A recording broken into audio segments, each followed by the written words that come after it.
What's up, guys? I had an epiphany, and I may be wrong. Have you ever seen the owner of a NFL football team or the owner of a baseball team run down from the press box, grab the headset from the manager, and start coaching the team? No, you would never, ever see that. And in any good, successful organization, the owner is removed from the day-to-day operations. So I want to talk to you about this because it's so important. It's such an important principle that I outline some things that I think are going to really help you and give you some insight on what you need to do to free yourself. That's the theme of this podcast. I mean, if we have to boil it down, it's freedom. It's enjoying the fruits of a business that you created and put together that runs independent of you.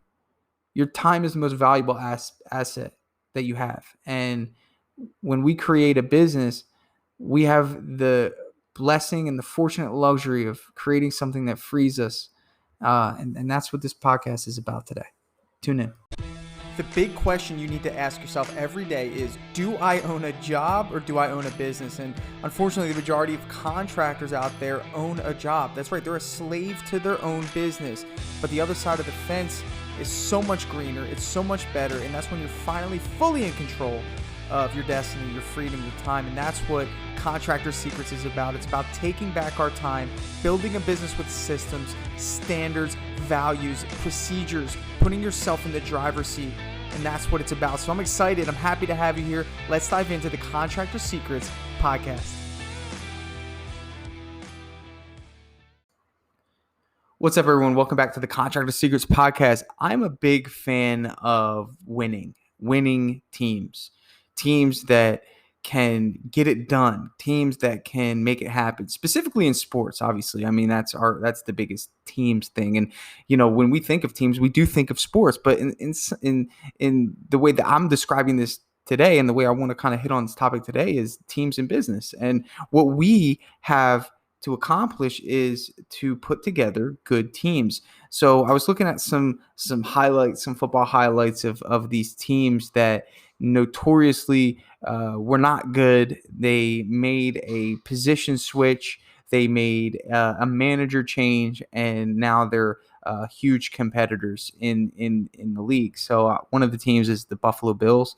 They weren't very good. They got a new quarterback. They got a new wide receiver. I'm pretty sure they got a new head coach, and just like that, they're back in contention. Now you might think, well, the quarterback, the head coach are pretty much the core of the business. So it's like, well, of course they're going to be good. Well, not necessarily. Even though the quarterback and the head coach might have talent, they need to rely on the other teammates in order to be successful. And those other teammates were with them when the team wasn't doing well. The other teammates were there. They needed to be led. So when we think about that in terms of contracting, we think of that in terms of our business. We have team members that are not in those leadership roles, but they have been with us since the beginning. They have no intentions of becoming managers. They have no intentions of being leaders. They simply enjoy their role, and that's totally fine. They want to come to work. They want to do their job, and they want to go home. And we need people like that. But those people need to be led. And in the beginning, they need to be led by you. You are the person that needs to lead these people. And essentially, by leading them, it's giving them direction, seeing it through to the end result, and enforcing the promise that you have given to whoever you're working for, whether it's a contractor, whether it's a homeowner. Okay? You have to enforce the standards. And eventually, hopefully, you build enough rapport, you build enough trust with these team members to where it's not as difficult to oversee them as, to the point where you have to go to every job or you have to get to that level. Okay. Once you're at that position, then you have to bring in a manager to do it for you. So it wouldn't make sense for the owner of a sports team to be coaching the team. You would never see that in a professional setting. You would never see the owner of the sports team, getting down off the press box, putting on a headset and coaching the team. It never happens, and it never will happen. So ultimately, the reason why is because the owner's responsibility isn't just the game that's being played. Like, it isn't just the everyday game, right? The thing that's actually producing the result. That owner has 15 to 20 million more responsibilities. We're talking marketing and sales departments. We're talking, general management for, HR. We're talking about, administrative roles and responsibilities. We're talking about legal teams, legal responsibilities. We're talking about, branding and like all these things that the owner has to do. The actual game itself is probably like 5% of the owner's responsibility. Isn't that interesting? Because ultimately, the way your business should be is that the actual production itself is only about 10% of how the business operates as a whole. It really is. That's just the promise being fulfilled. That's the delivery per se. That's when you go on Amazon, you buy something after seeing ads for it, after hearing friends talk about it, after doing your research on it, after doing all these things. Getting the actual product was easy. And that's what it should be. And for you to be focusing so much of your time on the delivery aspect of the end result is what's crushing you. Okay. And if you're at a position where you're not, still listen to this, because I want to get into, developing that team, but more so from a faraway standpoint, because you're going to be able to duplicate your success with what I'm about to share with you. So when we have this dynamic of an owner manager relationship, okay, there's a certain level of, I would say, there's a certain level of opportunity for growth that comes with it when you have your production taken care of, when you have a manager that you can trust, when you have somebody in your business that has your best interest in mind, is cognizant of the customer's needs, wants, desires. I'll tell you, early on in my business, for me to leave a job and completely be independent of that job wasn't hard. It wasn't hard for me, because I know that I had confidence in my ability to sell and market. Okay. And I do understand that there's a lot of you that need to still develop that confidence to sell and market jobs. So you by nature go to your comfort zone. You by nature want to be a part of the production. I had someone come up to me the other day and say, Tanner, I like what you say and it makes sense, but what would I do with my time in the meantime if I'm not painting, or if I'm not roofing, if I'm not swinging a hammer, if I'm not doing these things? What would I do in the meantime? And in my head, I'm thinking, I personally do so many things that relate to sales and marketing. So I'm able to come at you like, hey, you have a lot to do, but you may not know what you need to do. And that's okay. So I kind of want to first share that with you, what my day looks like, because it's really important. And I want to start off by saying that it's a result of your habitual actions that are going to deliver you great results in sales and in marketing. Okay. So as a business owner, independent of the production. Okay. So think of it as a sports team, right? The owner's in the press box, the coach is on the field. You got to be in the press box. Okay. You got to be up in the press box, far removed from the production. But guess what? That doesn't mean that you're not in the stadium. You can still see what's going on. You can still pop in. You can still go down and walk around and talk to your managers and talk to your teammates and talk to the customers and be present. There's a lot of owners in the NFL that go down on the field, pre-COVID, but you know what I mean. You know what I'm saying? So it's like you do have the ability to be involved in a way that doesn't make you feel like you're just like alienated from your business. But when you go back into that press box, what are you doing? So let's start about what it really is in terms of how contracting businesses work. Majority of contractors, I would say 80% of them, have the issue of being tied to the production. And if you're tied to the production, that means obviously sales is going to, lack, marketing is going to lack. So the business owner that has graduated from physically producing the work then goes right to estimates. Okay, this is what I did. I went right to doing estimates full time. And estimating and selling are two different things. So when we go and do estimates, some business owners will go there, take measurements, take notes, take pictures, and then they'll kind of store that information somewhere, and then they will wait until they get home to actually do the quote. Okay, so estimating, quoting, and selling are the three tiers of what we quote unquote call a sales process. Okay, some business owners will estimate, quote on the job, or excuse me, in person, save themselves some time, and then leave the selling for a later date if they don't sell the job right there. So obviously, and I'm going to touch on what selling is in a second, but that is what the dynamics of that second level business owner is. Third level business owner is estimates, quoting, selling immediately. So let me kind of give you an idea of what I mean by selling in this context, because kind of can get kind of confusing. Okay. Selling is literally preparing to have a negotiation right there on the spot every single time. There's no, that's the process. Like, the negotiation is done right there.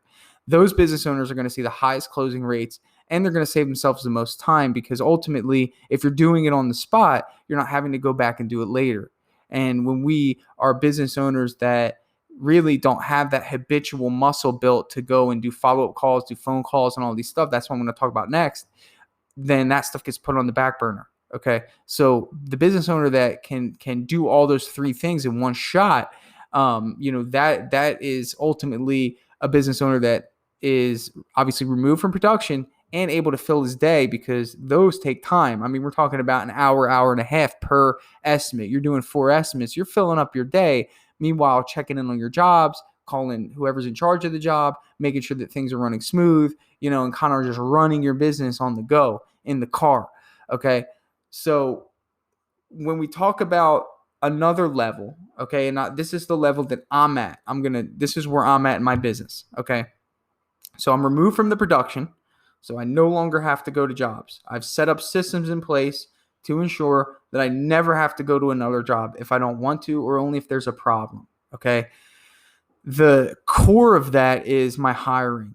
I tell you guys this all the time. I say it a lot because I want it to really ring a bell. Hiring is what's going to free you. That's really all I have on that. Hiring is going to free you. And if we know that the freedom that's tied to hiring is the wager is your time and your peace and your sanity, then hiring needs to be the greatest focus in your business, the process that you have in place.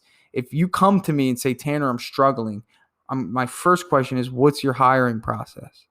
And from there, I can tell what we need to do to get you on track.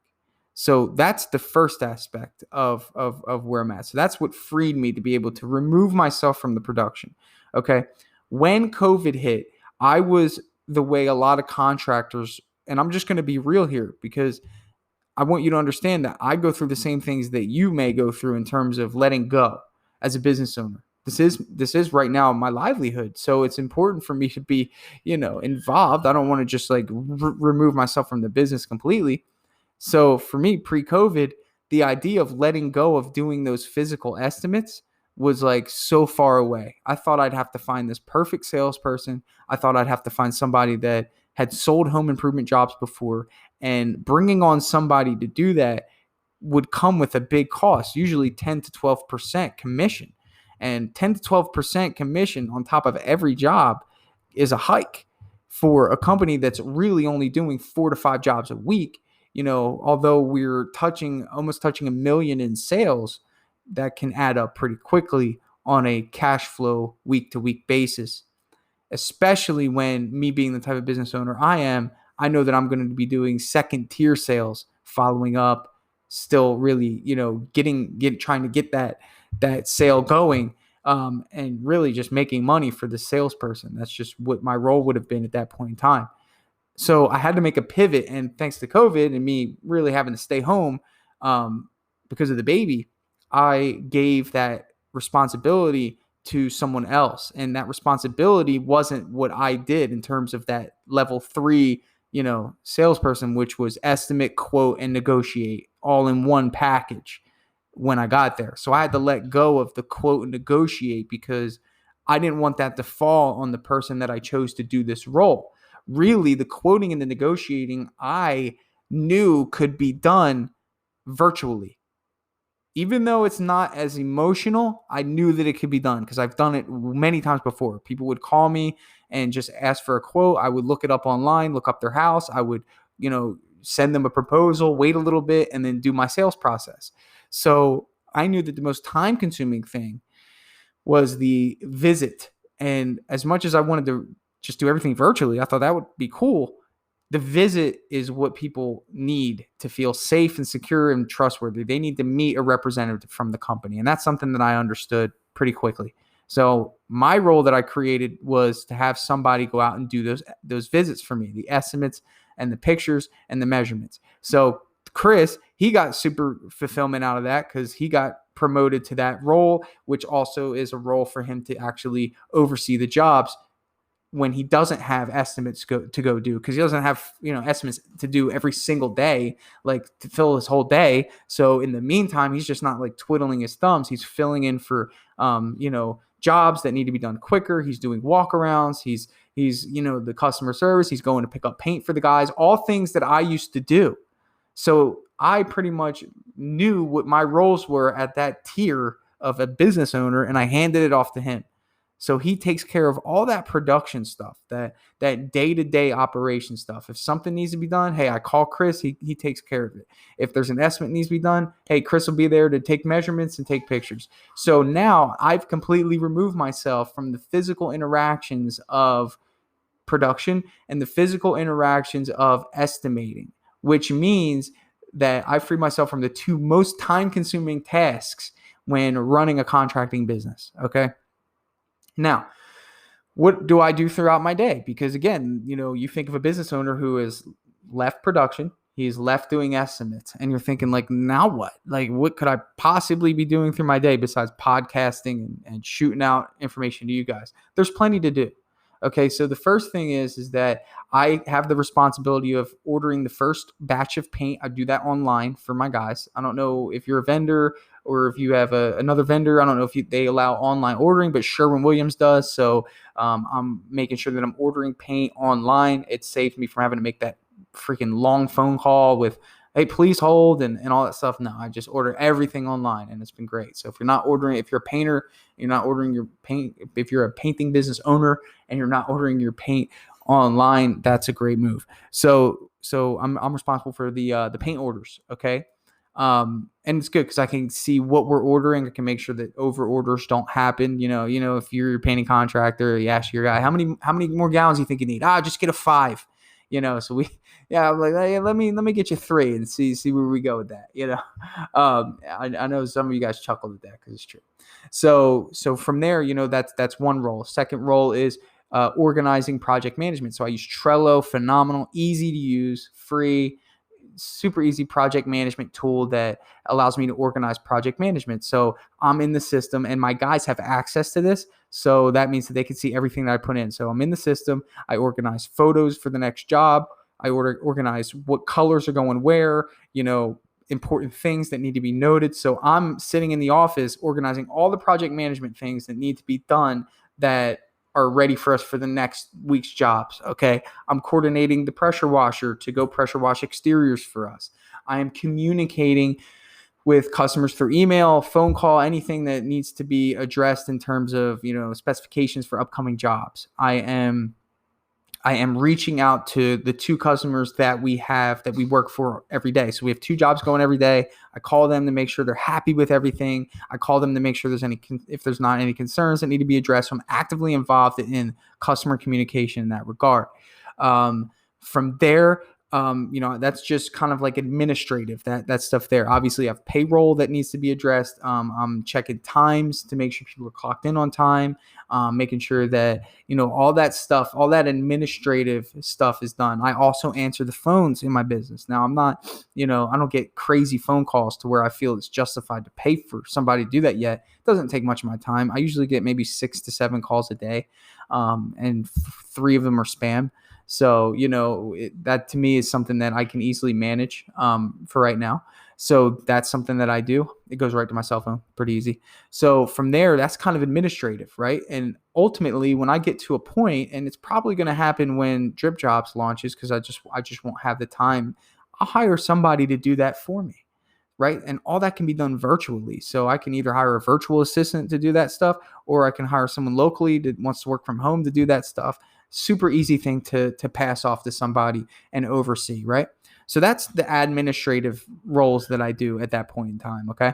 So in terms of sales, this is what's really taking up the majority of my time, is looking at my CRM, looking at the deal stage of who are my new leads, who are leads that I've received from either Home Advisor or website or Google, leads that have come in that have not committed to letting us quote the project yet. And you'd be so surprised that so many people will put in a request and not follow through on actually booking an appointment. So, those people need to be followed up with. So I actively follow up with them, phone calls.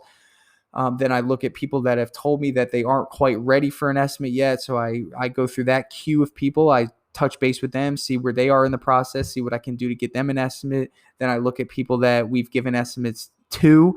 This is the big one. I'm following up. I'm trying to get creative on sales. I'm looking at our job schedule. I'm trying to see what dates need to be filled. I'm trying to see where profit margins are on certain quotes that I've given, and seeing if I can give a discount and still be very profitable, but use that discount to create urgency. Somebody said to me they don't like giving discounts, and I love giving discounts. It's one of my favorite things to do, because I know, number one, people appreciate it. Number two, I know my numbers.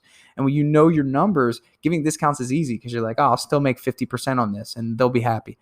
So it's like one of those things that, I focus heavily on, is identifying what I quoted initially, seeing where I can bring the price to make it a no-brainer for people to go with us. I'm managing reviews. I'm responding to reviews. I'm trying to get more active on, posting on Facebook for the company. So getting the word out there on Facebook about us, and really just kind of managing that follow-up process, right? That organic marketing follow-up process. So the next level is the sales aspect. So then I prepare for, negotiations. So when Chris goes out and does estimates, he uploads the information to Trello, and then within 20 or 30 minutes, I'm on the phone calling them. Hey, did Chris do a good job? Did he answer all your questions? Hey, he relayed this to me. I'm on the same page. And this is just making the customer think, holy smokes, this company's on it, right? And I'm calling them and I'm saying, hey, are you happy with the way Chris, asked his questions and all this stuff? And I just wanted to let you know that I'm in the office working on your quote right now. I'll have it to you shortly. I just wanted to double check, make sure that you didn't have any questions, right? So I'm building a relationship right there, just as I would do if I were walking in the house with them. But I save myself the drive time. I save myself the time so I can focus on all these other things, right? So we're running like a well-oiled machine. Every corner of the business has someone taking care of it. Think of what your business is looking like right now. Are you running from one corner to the other and not even really doing a good job at each corner? And that's where I'm trying to help you understand, is that, like, when you get to a point where you remove yourself and get out of your own way and allow someone else to be in that position, that's when you're going to see success. So, as soon as I give that quote out, I work up the price. Super easy. I have cookie cutter pricing. It doesn't take me long at all. Obviously, cookie cutter pricing is only possible when you focus on your niche. I was talking to a buddy of mine the other day, and I said, we're a 3-bedroom, 2-bathroom house painting company that paints ceilings, walls, trim, and doors, and occasionally we paint closets. And that's it. Really, that's our focus. So once we do that, obviously I'm preparing for negotiation. I wait 30 minutes and then I call them. I say, hey, did you receive the quote that we gave you? I just wanted to double check. Yeah, I actually reviewed it. I printed it out or whatever. And then I get with them. I start the negotiation process that, depending on how bad I need the job, if I really need to sell the job, if I really like the job and it's a job that we really want, like our ideal job, I'll definitely press hard to get that deposit. Early on, I was definitely huge on in-person selling, but when we have a bunch of jobs, like if we're 3 to 4 weeks out, there's no need to do in-person selling. You have the luxury of letting people, say no to you, knowing that you can't get to them anyway. So you can, work it the way that you want to work it. So that's essentially, there's a lot to do. And when someone says, well, I don't really know what to do, hopefully that helps you know that on the, the first level is you're in a brush and you're working and you're doing all these things subpar. Second level is that you're overseeing your production and you're estimating full time. And remember, there's 3 tiers of an estimating contractor. You have the guy who goes and measures and takes pictures and says, I'll get back to you. You have the guy that measures and takes pictures and then writes a quote and leaves. Then you have the guy that measures and takes pictures, writes the quote, and negotiates. Okay. And then you have administration. You have this third tier of administration that needs to be done. And then you have the sales aspect. So it's like you have these four major pillars that need to be addressed in your business. And then for you as a business owner, like the best thing that you can do is put somebody to handle production, put somebody to handle the estimating portion. And I found that I'm so much better in the position of administration, this light level of administration, quoting the jobs, and then of course negotiating. That is where my strength is, because the business owner is the one that can negotiate the best, because you ultimately know what you're willing to give up. So that's the idea. And I empower people to operate and be the best in the positions that I've put them in, and they love it. So man, that was good. That's what I got for you guys. So hopefully that opened up some brain waves for you, and that gives you some ideas of what you can accomplish in your business if you get out of your own way. And that sounds like a good title for this one: Get Out of Your Own Way. Thank you guys so much for listening. I know that there's a ton of things that you could be listening to right now. There's music, there's a million podcasts, but yet you chose to spend time with me today, and I'm grateful. I don't even know what to say. Every day I thank God for the opportunity to serve you. Hopefully that you feel that I come with you with truth and passion, and enough to encourage you to just take heed to my advice. I'm coming to you from somebody that was in your position. I'm coming to you for somebody. I was not born with extraordinary gifts. I worked hard, but I wasn't afraid to take the leap. And you got to take action. You can listen to this stuff every day and say, "Oh, that's a good idea." You can say, "You know what? I'm actually going to listen to that," or "I'm actually going to do that." And then your day gets in front of you, and you kind of forget what was said. And write it down. Write it down. If you write it down, you have a way better chance of committing it to memory. Thanks, guys. Catch you later. Hey, I just want to take a second to thank you for joining me here on the Contractor Secrets podcast. I'm just going to take this opportunity to let you know that my passion is coaching people, helping people. I've changed my Instagram name to @ContractorCoach, and I did that because that is my passion. I want to help you. So please reach out to me. If you have an issue going on in your business, send me an email. Find me on Instagram, message me, and let's do a breakthrough session. I want to work through your problems in your business to help you get to that next level. And one thing that I always say is this, the difference between those that get over the humps and the hurdles in business is just a change in perspective. And that's what I plan to offer you. So get with me, message me, allow me to help you take your business to the next level.